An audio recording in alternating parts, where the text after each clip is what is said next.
What's up guys, my name is Sean from YJ Productions, and today I want to dive into a topic that has been covered on YouTube, but never like this.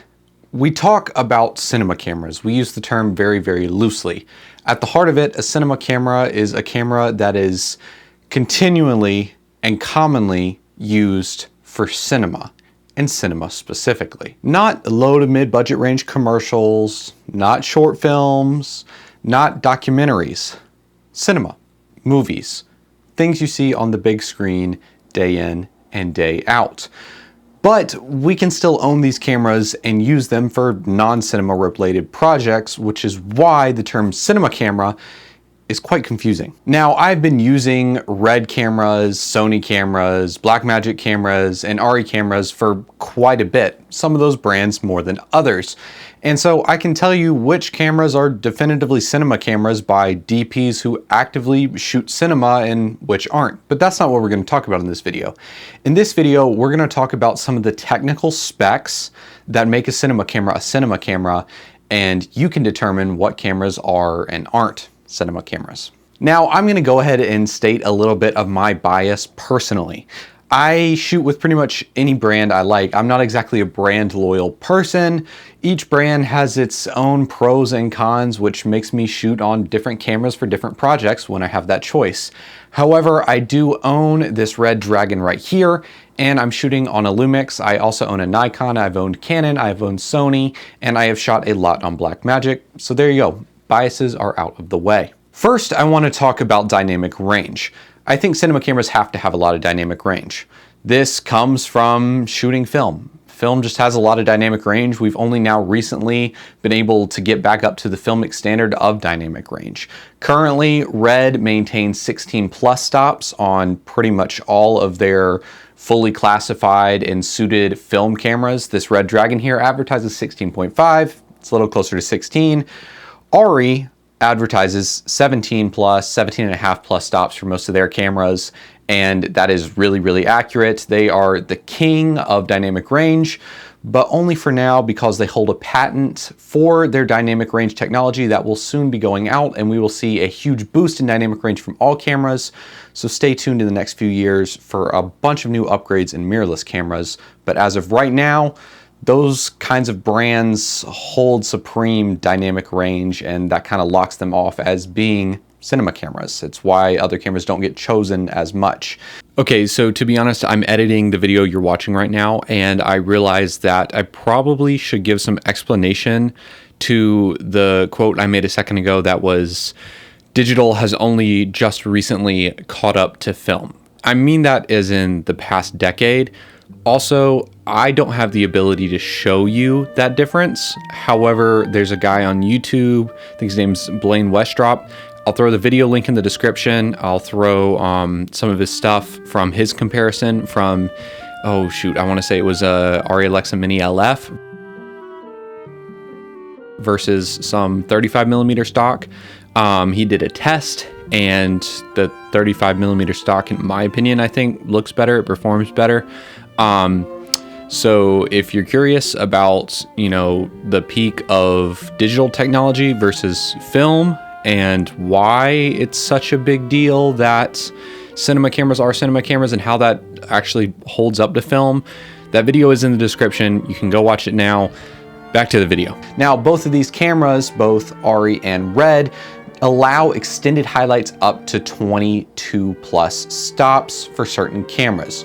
Red has their patented HDRX option, which basically allows you to do a quick exposure and a regular exposure at the same time, kind of like bracketing for photos, but in video. RE allows for their EH, extended highlights, and it does the exact same thing. Sony, the Sony Venice, and Venice 2, and I think the Burano have a similar feature. I'm not sure what it's called though. Next, I want to move into quality. A cinema camera has to shoot RAW.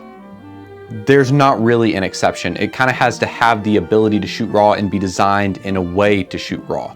Whether that's with proprietary attachments from that company, RE has done that with their RE Classic and some of their older cameras. Red has always had the internal compressed RAW codec, which has been really nice. And Sony also allows for you to shoot internal RAW as well. Something that I also think matters a lot, but not necessarily a requirement, is Quad 4 internal recording. Being able to shoot really high quality footage that isn't necessarily RAW if you absolutely have to is nice. However, with Red's internal compressed RAW, I never use that personally. I'll just rather turn up my compression and retain the raw editing abilities in post. Just a personal preference of mine though.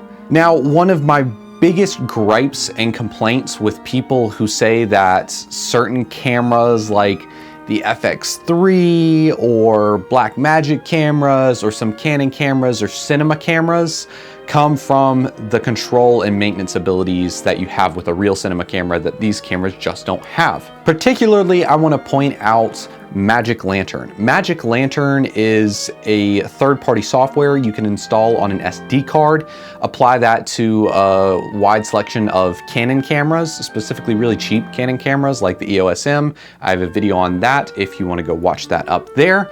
But it basically allows you to look at how hot the sensor is. It allows you to basically look at your entire camera like it's a cinema camera, which means these cameras have these features, but they're blocked mostly because it causes crashes and mirrorless cameras just can't support that long term. However, cinema cameras can. They allow you to do certain things like black shading, which if you don't know what that is, it basically means that you can analyze the fixed noise pattern in your sensor and the camera will internally do some witchcraft and wizardry and avoid it.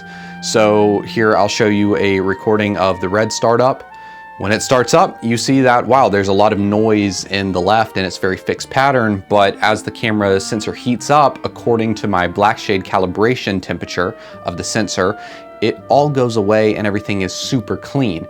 Basically, it allows you to get really clean images without any denoise processing, which every mirrorless camera does internally to fix that problem, and it's just not a long-term quality solution. Other things like OLPF calibration are must-haves also if you're going to be swapping out with Kipper Tie OLPFs or any other proprietary OLPFs. You have to have the ability to calibrate those, otherwise your footage is going to look really weird. Cinema cameras also have motion sensor calibration, digital sharpness control, highlight roll-off control. That one's an important one for me.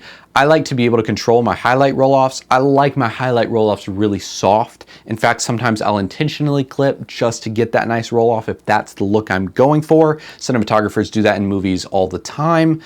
However, that's a cinema camera thing, not a mirrorless camera thing. In fact, most mirrorless cameras have awful highlight roll-off and you can't control it at all because they're trying to squeeze as much dynamic range in as possible and it just ends up not working for the whole look of the image. Other things that make cinema cameras are internal LUT imports. Not to a monitor, not to anything external, internal LUT support. It's phenomenal, it's a game changer, it allows you to store a bunch of LUTs on your camera. Who cares what monitor you're using, it's just a game changer.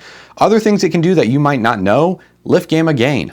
Yes, you can just create a look with your camera. You can color grade on a Red, just in camera, whether that's footage you've already recorded or footage you're about to record. And then you can change it all in post as well in the metadata. So if you need to, you can.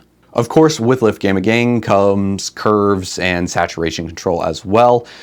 Going over to audio control and preamps. The fact that you can just control your audio really specifically as if it's a, semi-professional audio mixer on camera is important, especially as an audio person. I do a lot of on-set audio recording as well as a lot of post-production audio, and I can't tell you how useful it is to have control over your preamps in your camera and not just a makeshift gain dial that you get in most mirrorless cameras. In addition to that, phantom power, so I can actually use quality mics. A lot of other companies, particularly Lumix and Sony, offer extension solutions. I know Tascam does for other brands as well. You can put a handle on there, or you can have a, hot shoe attachment that allows you to put in phantom powered XLR mics, but a lot of the times you have to battery power it and things die real quick. It's just an issue and I don't like it. Cinema cameras just have that built in. They all do. It's super nice. It makes workflow on set really easy.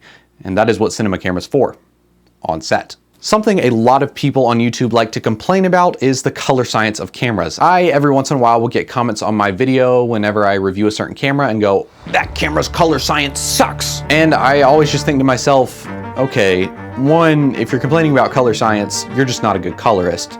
Shut up and go learn something. And two, whenever they're complaining about a cinema camera, I wonder, did you know you can actually adjust the color science? Cinema cameras allow you to select which generation of color science you prefer.